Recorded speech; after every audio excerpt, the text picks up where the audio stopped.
नमस्कार बच्चों, कैसे हैं आप सब। आशा करती हूँ आप सभी अच्छे होंगे, स्वस्थ होंगे, खुश होंगे और अपनी पढ़ाई भी अच्छे से कर रहे होंगे। तो जैसा कि आप सभी जानते हैं, मैं हूँ आपकी हिंदी की अध्यापिका और मैं स्वागत करती हूँ आप सभी का आईसीटी वर्चुअल क्लासरूम में। और आज हम यहाँ पर एकत्रित हुए हैं पढ़ने के लिए क्लास 6 की हिंदी। क्लास 6 की हिंदी में हम पढ़ रहे हैं हमारी वसंत पाठ्य पुस्तिका भाग 1 का चैप्टर 15 पाठ 15, जिसका नाम है नौकर। और ये पाठ लिखा गया है महात्मा गांधी जी के बारे में। तो ये पाठ जो है हमने लास्ट सेशन में स्टार्ट कर दिया था और काफी कुछ चीजें हमने इस पाठ में सीखी थी कि किस तरह से जो गांधी जी हैं उनको अपना काम स्वयं करना बहुत एक तरह से अच्छा लगता है। उनका एक तरह से जीवन का यही उनके जीवन में एक उद्देश्य है कि वो कभी भी अपना काम किसी को नहीं देते हैं, वो सारा काम खुद से करते हैं। भले ही अपना काम हो, भले ही उनके पूरे आश्रम से जुड़ा हुआ कोई काम हो, तो वो हर काम को खुद से करना ज्यादा पसंद करते हैं। तो काफी सारी चीजें हमने पढ़ी थी अपने लास्ट सेशन में। यहाँ पर जैसे हमने यहाँ पर एक चीज पढ़ी थी मेन की, जिस समय पर गांधी जी बैरिस्ट्री कर रहे थे, यानी कि वकालत कर रहे थे और वकालत करके हजारों रुपए कमा रहे थे, उस समय पर भी गांधी जी अपने काम स्वयं करते थे। यानी कि जो आश्रम में आटा चक्की उन्होंने रखी थी, तो उस आटा चक्की में वो खुद से चक्की पीसा करते थे। आश्रम में देखिए कम से कम 30 लोग 40 लोग वहां पर रोज रहा करते थे और उसमें 10-20 लोग जो है अक्सर उनसे मिलने आया करते थे। पूरे देश से ही नहीं, पूरे विश्व से उनसे लोग मिलने आया करते थे। तो इस तरह से लगभग मतलब वहां पर 30-40-50 लोगों का खाना रोज बनता था और उतने लोगों के लिए आटा पीसना और बहुत सारी चीजें जैसे रोटी बनाने के लिए किस तरह का आटा पीसना है, महीन पीसना है, मोटा पीसना है, ये सारी चीजें वो खुद किया करते थे। और यहाँ तक कि वो आश्रम की साफ सफाई का पूरा ध्यान देते थे। और अगर उन्हें रसोई में कहीं पर भी कोई गंदगी दिख जाती थी, कोई मकड़ी का जाला दिख जाता था, तो उसके लिए वो अपने साथियों पर बहुत ज्यादा गुस्सा होते थे, क्रोधित होते थे। और दूसरा यहाँ पर जो साबरमती आश्रम था वहां पर उन्होंने बहुत सारी चीजें जैसे पिसाई का काम और एक बार जो है उनसे बहुत सारे बाहर के लोग मिलने आए हुए थे और एक कार्यकर्ता ने आकर उनसे कहा कि आटा कम पड़ गया है। क्योंकि जैसे मैंने आपको बताया कि वहां पर क्या होता था, 50 लोगों का लगभग, यानी कि 40 से 50 लोगों का खाना लगभग रोज वहां पर बनता था। तो एक कार्यकर्ता ने कहा कि आटा कम पड़ गया है। तो क्योंकि गांधी जी सबके बीच में बैठे थे, फिर भी वो वहां से उठे और आटा पिसवाने में उनकी हेल्प करने लगे, उनकी मदद करने लगे। और इस तरह से उन्होंने बताया कि उन्हें शारीरिक श्रम करने में कोई भी शर्म नहीं आती, यानी कि वो लोगों के सामने भी सारे काम करते थे। भले ही लोग उन्हें बहुत एक बड़ा, जैसे हमने उनको राष्ट्रपिता का दर्जा दिया है, और उस समय पर भी लोग सोचते थे कि ये बैरिस्टर हैं, इतने बड़े इन्होंने बहुत सारे आंदोलन किए हैं, तो उनको बहुत एक तरह से मान देते थे, सम्मान देते थे। लेकिन फिर भी वो एक साधारण मनुष्य की तरह रहना बहुत अधिक पसंद करते थे। और एक बार की बात है, ये किस्सा हमने यहाँ पर पढ़ा था लास्ट सेशन में, कि एक बार कॉलेज के कुछ छात्र उनसे मिलने आए और वो उनको अपनी अंग्रेजी भाषा पर बहुत ज्यादा गर्व था, यानी कि उनको बहुत प्राउड था, उनको बहुत घमंड था कि उनको अंग्रेजी बहुत अच्छी पढ़नी आती है, लिखनी आती है। काफी देर वो उनके साथ बैठे गांधी जी के पास। फिर उन्होंने कहा कि अगर आपको कुछ काम हो तो हमें भी सेवा का मौका दें, यानी कि आपको अगर कुछ काम करवाना है तो आप हमसे करवा सकते हैं। क्योंकि गांधी जी इस बात को समझ गए थे, काफी देर से वो समझ गए थे कि ये क्या कहना चाहते हैं, क्योंकि इनको लग रहा है कि इनको बहुत अच्छी अंग्रेजी बोलनी आती है, पढ़नी आती है, तो इनको लग रहा है कि ये हमें पढ़ने लिखने का ही काम देंगे। लेकिन उन्होंने पढ़ने लिखने का काम ना देकर उन्होंने क्या कहा, उन्होंने कहा कि अगर आपके पास समय हो तो इस थाली के गेहूं बीन डालिए। उन्होंने काम दिया कि अगर आपके पास समय है, आपके पास टाइम है, तो आप इस थाली में जितने भी गेहूं हैं वो बीन डालिए। तो इस तरह से उनके बहुत सारे काम थे, वो सारे काम खुद से किया करते थे। उनका एक उसूल था कि जितने भी आश्रम में जितने भी लोग हैं या वो खुद स्वयं अपनी खाई हुई जो प्लेट होती थी उसको धोते थे। और आश्रम का भी एक नियम था कि जो भी वहां पर खाना खाएगा वो अपनी प्लेट को खुद धोएगा। और गांधी जी जो है हिसाब किताब के बहुत ज्यादा पक्के थे। बहुत आप आगे अपने 7th क्लास में इस तरह का एक चैप्टर पढ़ेंगे, उसका नाम है आश्रम का अनुमानित व्यय। तो उस चैप्टर को आप जब पढ़ेंगे क्लास 7th में, तो तब आपको पता चलेगा कि वो हिसाब किताब के कितने पक्के थे। यानी कि वो हर एक चीज को नोट करके रखते थे। जब आश्रम का निर्माण हो रहा था तो उस समय पर कितने लोग यहाँ पर रहने आएंगे, कितने लोगों का यहाँ पर खाना बनेगा, कितने बर्तन हमें चाहिए होंगे, कितना राशन हमें चाहिए होगा। और यहाँ तक कि अगर आश्रम है यहाँ पर लोग भी होंगे तो उन लोगों के लिए जो भोजन आएगा उसके लिए सामान बाहर से नहीं आएगा, खुद से खेती के लिए जमीन भी उन्होंने मांगी कि खेती भी यहीं पर की जाएगी, साग सब्जी फल सभी यहीं पर उगाए जाएंगे और उसके लिए सभी लोग काम करेंगे मिलजुल कर।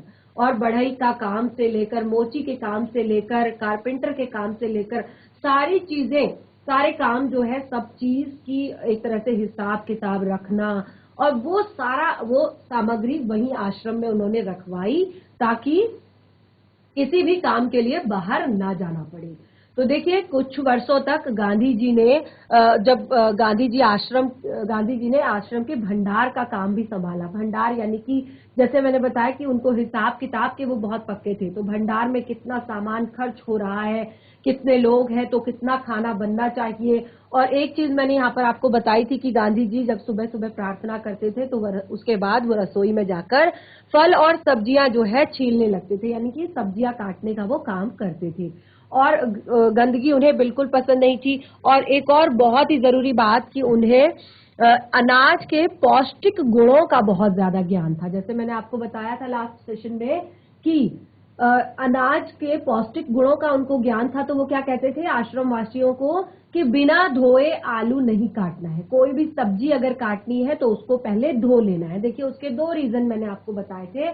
एक रीजन बताया था कि देखिए जो सब्जी होती है वो हम मार्केट से लेकर आते हैं, वहां मार्केट में भी कहीं और से आती है, कितने लोग उस पर हाथ लगाते हैं, कितनी धूल गंदगी मिट्टी में वो पड़ी रहती है, तो इसके कारण उसमें बहुत सारे बैक्टीरिया हो सकते हैं, गंदगी हो सकती है, तो उसको धुलाना चाहिए। और दूसरा रीजन कि अगर आप सब्जियों को काटने के बाद धोते हैं तो उसके सारे पोषक तत्व जो है धुल जाते हैं। खास तौर पर जैसे आलू है, ठीक है, आलू को पहले आप छील लेते हैं, फिर उसके बाद उसको काटते हैं। तो अगर काटने के बाद आपने देखा होगा जब आप कटे हुए आलू को धोते हैं तो उसमें से व्हाइट व्हाइट जो उसका जो धुला हुआ पानी होता है वो व्हाइट पानी निकलता है, यानी कि उसमें जो स्टार्च होता है, उसमें जो कार्बोहाइड्रेट्स होते हैं वो निकल जाते हैं। तो इस तरह से हमें कभी भी सब्जियां या फल हमेशा काटने से पहले धोने चाहिए, ये भी मैंने आपको लास्ट सेशन में बताया था। और यहाँ पर उन्होंने क्या समझाया था, एक बार क्योंकि आश्रम में फल भी लोगों को बांटे जाते थे, तो एक बार एक बुजुर्ग एक व्यक्ति थे, उनको जो एक केला जो दिया गया वो थोड़ा सा कैसा था, उस पर निशान थे, चकत्ते पड़ गए थे, यानी कि वो एक फ्रेश केला नहीं था। तो गांधी जी ने जब वो केला उन्हें दिया, क्योंकि गांधी जी स्वयं खाना बांटने का काम करते थे, खाना बांटने का काम वो खुद से इसलिए भी करते थे क्योंकि कई लोग जो है गांधी जी बहुत सिंपल खाना बनाते थे, बहुत ज्यादा, जिसमें ना तो बहुत ज्यादा ऑयल होता है, ना नमक होता है, ना हल्दी होती है, यानी कि बहुत सारे मसालों का यूज नहीं करते थे। और दूसरी बात वो खाने को बहुत ज्यादा पकाते नहीं थे, क्योंकि बहुत ज्यादा अगर खाने को पका देंगे तब भी उसके सारे पोषक तत्व नष्ट हो जाएंगे। तो एक तरह से वो बॉयल टाइप का खाना होता था, तो जिसको लोग बहुत ज्यादा पसंद नहीं करते थे, तो गांधी जी इसलिए सबको खाना स्वयं बांटते थे। देखिए जो चीज हेल्दी होती है वो बहुत ज्यादा टेस्टी नहीं होती। आपको लगता है आपको मार्केट के जो आपका बर्गर है, पिज्जा है, या आपके जो स्ट्रीट फूड्स होते हैं जैसे आपके नूडल्स है, या बहुत सारी चीजें होती हैं आप जो खाते हैं या हम सभी खाते हैं, तो हमें खाने में तो ये बहुत ज्यादा टेस्टी लगते हैं। हमें लगता है कि यार अभी तो पेट ही नहीं भरा, ये तो बहुत कम हो गया, ऐसा हमें लगता है। लेकिन ये बिल्कुल भी स्वास्थ्य के लिए अच्छे नहीं होते हैं, बहुत ज्यादा हानिकारक होते हैं स्वास्थ्य के लिए। लेकिन जो आप घर पर बना हुआ खाना खाते हैं, फ्रेश खाना जो खाते हैं, भले ही उसका स्वाद आपको बाजार के खाने के कंपेयर में अच्छा ना लगे, लेकिन वो बहुत ज्यादा हमारे लिए स्वास्थ्यवर्धक होता है। ठीक है ना। बच्चे कई बार जिद करते हैं, मुझे ये वाली सब्जी नहीं खानी, मुझे ये वाली सब्जी नहीं खानी, मुझे ये सब्जी ऐसे पसंद नहीं है, मुझे ये सब्जी वैसे पसंद नहीं है। तो ऐसा ना करें। कोई भी चीज अगर आपको दी जाती है तो वो आपके स्वास्थ्य को देखकर दी जाती है, या एक तरह से उपलब्धता को देखकर। अब जैसे सर्दियां हैं, सर्दियों में काफी ज्यादा हरी सब्जियां होती है, ग्रीन वेजिटेबल्स होती है, जैसे आपके राई हो गई, पालक हो गई, मेथी हो गई, सरसों हो गई।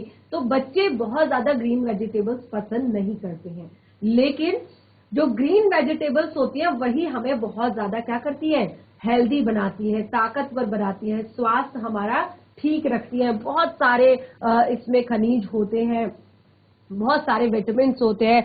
तो जो चीजें हमें अच्छी नहीं लगती वही ज्यादा क्या होती है, एक तरह से हेल्दी होती है, अच्छी होती है, ठीक है, हेल्पफुल होती है।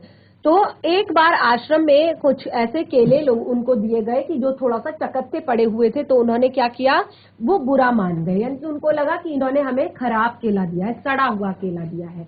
तो जैसे मैंने आपको बताया भी था, सर्दियों में अगर आपके घर पर केला है तो पहले तो वो 4-5 दिन तक उस पर चकत्ते भी नहीं आते, लेकिन 4-5 दिन बाद अगर चकत्ते आ भी जाते हैं तब भी आप उसको छील कर अगर देखेंगे तो वो बिल्कुल अंदर से साफ होता है, यानी कि खराब नहीं होता, क्योंकि वो ज्यादा पक जाता है, इसीलिए उसमें चकत्ते पड़ जाते हैं, वो सॉफ्ट हो जाता है खाने के लिए।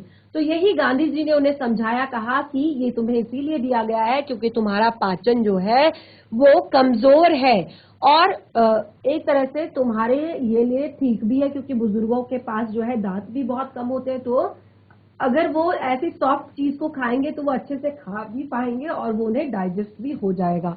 तो ये सारी चीजें हमने यहाँ पर पढ़ी थी। और फिर हमने जो मेन चीज अपने लास्ट सेशन में पढ़ी थी कि वो क्या करते थे, गांधी जी जो है आश्रम के जितने भी बर्तन होते थे, देखिए एक रूल तो था ही कि अपनी प्लेट खुद धोनी है, ठीक है ना, अपना खाया हुआ बर्तन खुद धोना है। तो ये मैंने आपको लास्ट सेशन में भी बताया था कि हम सबको भी अपना खाया हुआ प्लेट जरूर धोना है, जरूर उठाकर टेबल से आपको उसको लेकर जाना है और धोना है। ये बहुत अच्छे मैनर्स के अंदर आता है।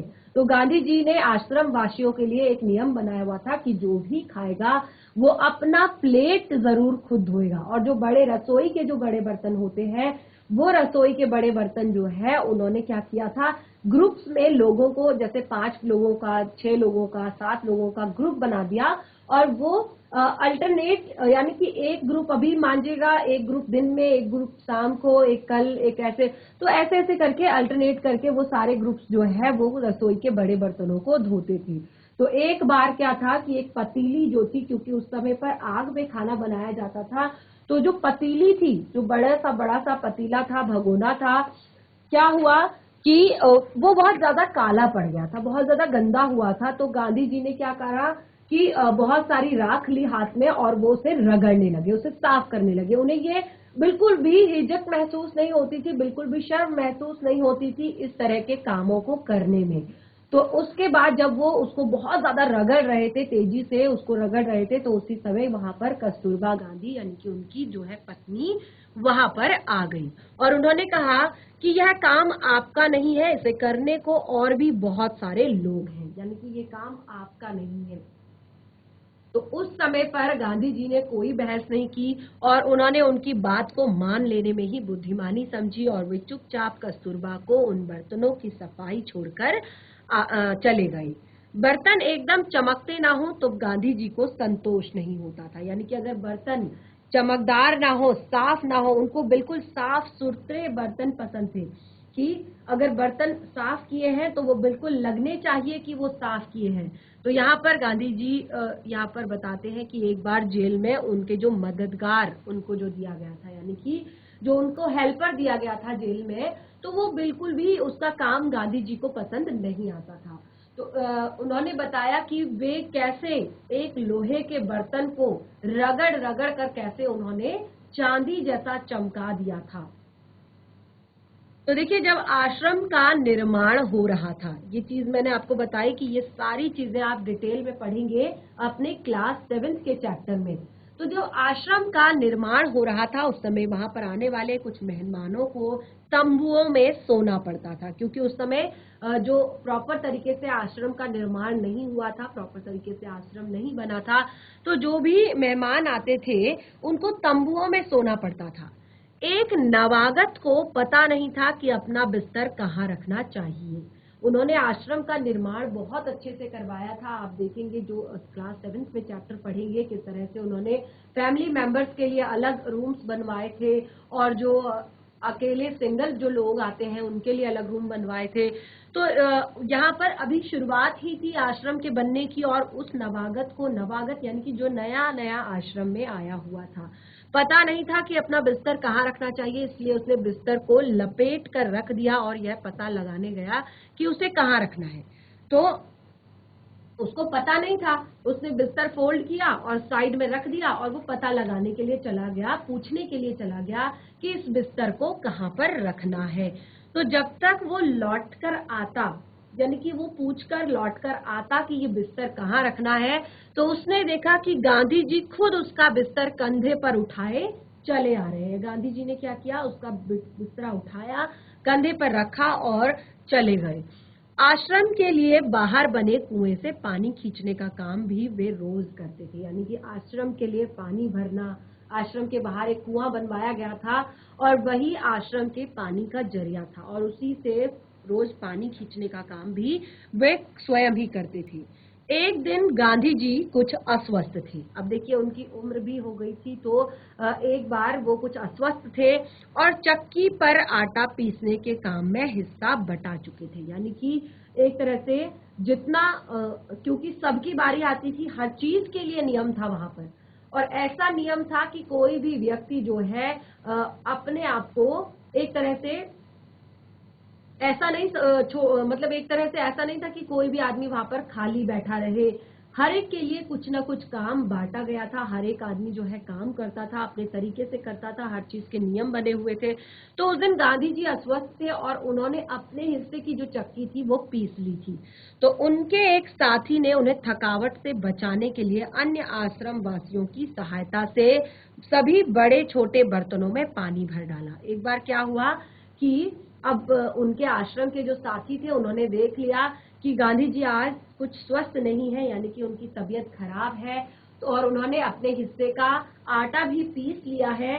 तो उन्होंने क्या किया कि गांधी जी को थकावट से बचाने के लिए, कि अब वो बीमार है, तो अगर वो और बीमारी में और ज्यादा काम करेंगे तो बीमारी में तो सबको रेस्ट चाहिए ही होता है, तो बीमार है, अगर वो और ज्यादा काम करेंगे तो वो और ज्यादा बीमार पड़ जाएंगे। तो उन्होंने आश्रम के जितने भी बाकी लोग थे उन लोगों की मदद से एक तरह से कुएं से पानी भरवा लिया और जितने भी छोटे बड़े बर्तन थे सब भर डाले। तो गांधी जी को ये बात बिल्कुल पसंद नहीं आई और मन में भी उन्हें कुछ ठेस लगी, यानी कि उनको अच्छा नहीं लगा कि आज मैं मतलब एक तरह से इन्होंने मेरा काम जो है कर दिया। उन्होंने बच्चों के नहाने का एक टब उठा लिया और कुएं से उसमें पानी भरकर टब को सिर पर उठाकर आश्रम में ले आए, और बेचारे कार्यकर्ता को बहुत पछतावा हुआ। यानी कि वो कभी भी ये नहीं चाहते थे कि किसी को भी वो कष्ट दें, किसी को भी वो परेशान करें। तो आज जब आश्रम वासियों ने उनके लिए चाहा कि आज वो रेस्ट करें, तो उनको ये अच्छा नहीं लगा कि उन्होंने कमजोर समझा और वो खुद गए, बच्चे के एक नहाने का टब लेकर गए और आश्रम के लिए पानी भरकर उसमें ले आए, यानी कि उसमें भी उन्होंने अपने हिस्से का काम कर दिया। शरीर जब तक बिल्कुल लाचार न हो तब तक गांधी को यह बात बिल्कुल पसंद नहीं थी कि महात्मा या बूढ़ा होने का कारण उनको हिस्से का दैनिक शारीरिक श्रम ना करना पड़े। देखिए कितनी बड़ी बात है। एक बार फिर से इस पंक्ति को पढ़ेंगे कि शरीर से जब तक बिल्कुल लाचारी ना हो तब तक गांधी को यह बात बिल्कुल पसंद नहीं थी कि एक महात्मा का दर्जा दिए जाने के बाद या बूढ़े होने के कारण उनको अपने हिस्से का दैनिक श्रम न करना पड़े, न क्योंकि उनको बिल्कुल अच्छा नहीं लगता था कि मैं अभी ठीक हूं, मेरे अंदर क्या कमी है, मैं बिल्कुल स्वस्थ हूं, मैं खा सकता हूं, मैं चल सकता हूं, मैं फिर सकता हूं, तो मैं काम क्यों नहीं कर सकता। तो उनको इस बात से बहुत गुस्सा आता था, बिल्कुल उनको ये बात पसंद नहीं थी कि कोई इंसान काम के लिए ढिलाई दिखाए कि जब तक उसका शरीर लाचार नहीं है। देखिए कोई ऐसा होता है कि चलो उसकी तबीयत बहुत ज्यादा खराब है या हाथ पैर में चोट लगी है, वो बिस्तर से उठ नहीं सकता है, वो बेड रेस्ट पर है, तो उस कंडीशन में चीजें अलग हो जाती। लेकिन अगर आप बिल्कुल स्वस्थ हैं, अगर आप बिल्कुल ठीक हैं, आप प्रॉपर खाना खा रहे हैं, आप प्रॉपर बाकी दूसरे काम कर रहे हैं, तो क्या आप अपनी फैमिली की हेल्प नहीं कर सकते? अपने परिवार की मदद नहीं कर सकते? आप अपने परिवार के छोटे बड़े कामों में हाथ नहीं बटा सकते? और देखिए, किसने कहा है कि घर के सारे काम केवल महिलाओं के होते हैं या केवल एक तरह से घर में रहने वाली जो मम्मी है, दादी है, उनके होते हैं? आपका घर है, आप भी रहते हैं, आप भी खाना खाते हैं, आप भी वहां पर सोते हैं, सब आपको भी बहुत ज्यादा प्यार करते हैं, तो फिर घर के सारे काम भी आपके हैं। यानी कि आपको दिखाई देता है कि अगर कुछ पड़ा है और आप उसको क्या कर सकते हैं, उठाकर रख सकते हैं। आपको लगता है कि यहाँ पर पानी भरना चाहिए, तो आप नल खोलकर पानी भर सकते हैं, फिर नल बंद हो गया तो उसे बंद कर सकते हैं। कई बार बहुत सारे छोटे छोटे काम होते हैं, तो इस तरह की हेल्प हमें अपनी फैमिली में जरूर करनी चाहिए। कितने बच्चे अपनी मम्मी की हेल्प करते हैं? कितने बच्चे घर पर अपनी मम्मी की हेल्प करते हैं, चाहे रसोई में हो, चाहे छोटे बड़े कामों में हो? हैंड रेस करेंगे इस तरह से। जो भी अपनी मम्मी की हेल्प करता है, चाहे घर के कामों में हो छोटे बड़े, चाहे रसोई के कामों में हो, कितने बच्चे हेल्प करते हैं? आगे बढ़ते हैं तो महात्मा गांधी जी की एक बहुत अच्छी बात थी, ध्यान से सुनिएगा, पंक्ति को दोबारा रिपीट कर रही हूं। शरीर से जब तक बिल्कुल लाचारी ना हो तब तक गांधी जी को यह बात पसंद नहीं थी कि महात्मा या बूढ़ा होने के कारण उन्हें अपने हिस्से का दैनिक शारीरिक श्रम ना करना पड़े। यानी कि उन्हें बिल्कुल पसंद नहीं था कि कोई उन्हें बूढ़ा कहकर या महात्मा कहकर उनके हिस्से का काम उनसे ना करवाए, क्योंकि उनका मानना था कि जब तक इंसान जो है खा सकता है, चल सकता है, फिट सकता है, बाकी सारे काम कर सकता है, तो वो अपने घर के काम, अपने शारीरिक श्रम को क्यों नहीं कर सकता? वो खुद के कपड़े क्यों नहीं धो सकता? वो खुद के घर में साफ सफाई क्यों नहीं रख सकता? वो खुद के घर के बर्तन क्यों नहीं धो सकता? या वो खुद के और भी बहुत सारे काम होते हैं घर पर या आप जहाँ पर रहते हैं, तो क्यों इसमें क्या झिझक है, इसमें क्या शर्म है कि अगर आप अपने घर पर एक गिलास धो देते हैं या आप अपने घर पर एक कपड़ा धो देते हैं या आप अपने घर की साफ सफाई कर देते हैं या आप अपने घर के बाकी कामों में हेल्प कर देते हैं, खाना बना देते हैं, तो ये बहुत अच्छी बात है कि आप अपनी फैमिली के लिए कुछ कर रहे हैं और उसमें हर प्रकार के काम करने की अद्भुत क्षमता, उनमें हर प्रकार के काम करने की अद्भुत क्षमता और शक्ति थी और वे थकान का नाम नहीं जानते थे। आजकल आपने देखा है कि बच्चे बहुत जल्दी थक जाते हैं, बहुत जल्दी उन्हें थकान लग जाती है और बहुत जल्दी वो बीमार भी पड़ जाते हैं। रीजन क्या है? रीजन यही है कि अब बच्चों ने शारीरिक श्रम करना छोड़ दिया है। यानी कि पहले क्या होता था, चीजें काफी बदल चुकी हैं, लेकिन अभी भी आपके हाथ में है, हाथ से कुछ भी बाहर नहीं गया है। अभी भी ऐसी चीजें हैं कि आप कर सकते हैं और आप बहुत अच्छा अपने आप को बना सकते हैं। बच्चे क्या करते हैं आजकल, घर से बाहर नहीं जाते, मोबाइल फोन में गेम खेलते हैं, वीडियो गेम्स खेलते हैं, टीवी देखते हैं और इसी में वो अपना सारा समय बर्बाद कर देते हैं। यानी कि अब वो बाहर खेलने नहीं जाते। पहले बच्चे एक एक दो दो घंटे बाहर खेला करते थे और उनको थकान लगती थी और उसी से वो उनको भूख भी लगती थी और काफी अच्छी उनकी डाइट भी होती थी और भूख में उनको जो भी मिलता था वो अच्छे से वो खा लेते थे और इसी तरह से उनकी ग्रोथ भी अच्छी होती थी और उनका हर तरह का विकास, चाहे मानसिक विकास हो, सामाजिक विकास हो, शारीरिक विकास हो, नैतिक विकास हो, सारा जो विकास है वो अच्छे से होता था। लेकिन आजकल क्या होता है, आपकी बस घर पर आ जाती है, आप सुबह 7 बजे उठते हैं, उसके बाद जैसे तैसे आप रेडी होकर स्कूल जाते हैं, घर आते हैं, उसके बाद आपने खाना खाया, बस टीवी, फोन, मोबाइल, ये सारी चीजें। अब बच्चों के लिए बाहर खेलने का जो एक तरह से काम है वो बहुत कम रह गया है। यानी कि बच्चे बाहर बहुत कम खेलते हैं, जिस कारण उनको थकान भी नहीं होती और इस कारण उनका जो वेट है वो काफी बढ़ जाता है। और अब देखिए, थकान नहीं है, भूख नहीं है। अब भूख भी किस चीज की है? जो मुंह को स्वाद आए, जो मुंह को टेस्टी लगे, क्योंकि पेट में तो भूख है नहीं, सिर्फ हमें खाना है अपने मुंह के स्वाद के लिए। ठीक है, तो अब उसके लिए तो हमें अच्छी अच्छी चीजें ही चाहिए, तो इसीलिए सारी चीजें जो है क्या हो रही है, बिल्कुल खराब हो रही है, सारी चीजें बिगड़ रही हैं। तो वो जब गांधी जी हमेशा पूरे दिन भर शारीरिक श्रम करते थे, वो रुकते नहीं थे, उनको जो काम दिखा, जैसा काम दिखा, जहां पर दिखा वो शुरू हो जाते थे। दक्षिण अफ्रीका में बोअर युद्ध के दौरान उन्होंने घायलों को स्ट्रेचर पर लादकर एक एक दिन 25-25 मील तक ढोया है। जब वो दक्षिण अफ्रीका में थे तो वहां पर जब बोअर युद्ध हुआ था, उस युद्ध के दौरान उन्होंने जो घायल लोग होते थे उनको स्ट्रेचर पर उठाकर, क्योंकि उस समय बहुत सारी गाड़ियां नहीं होती थी, इतनी सारी एम्बुलेंस नहीं थी, तो उनको स्ट्रेचर पर लाद कर 25-25 मील दूर वो पैदल चलते थे। दक्षिण अफ्रीका में जब वो टॉलस्टॉय बाड़ी में रहते थे, तब तब पास के शहर में कोई काम होने पर दिन में अक्सर 42 मील तक पैदल चलते थे, और इसके लिए वे घर पर बना कुछ नाश्ता साथ लेकर सुबह 2 बजे ही निकल पड़ते थे और शहर में खरीदारी करते और शाम होते होते फार्म पर वापस आ जाते। उनके अन्य साथी भी उनके इस उदाहरण का खुशी खुशी से अनुकरण करते थे। यानी कि जब वो अपने अन्य साथियों को इस तरह का एग्जाम्पल देते थे तो उनके अन्य साथी भी उनका इस बात का खुशी खुशी से अनुकरण करते थे, पालन करते थे। आप देखिए, एक बार किसी तालाब की भराई का काम चल रहा था, यानी कि तालाब जो है वो सूख चुका था, तो अब उसकी भराई का काम चल रहा था, उसमें मिट्टी डल रही थी ताकि उसको यूज किया जा सके। तो एक बार तालाब की भराई का काम चल रहा था जिसमें गांधी जी के साथ लगे हुए थे, जिसमें गांधी जी के साथ जो है लोग साथी लगे हुए थे।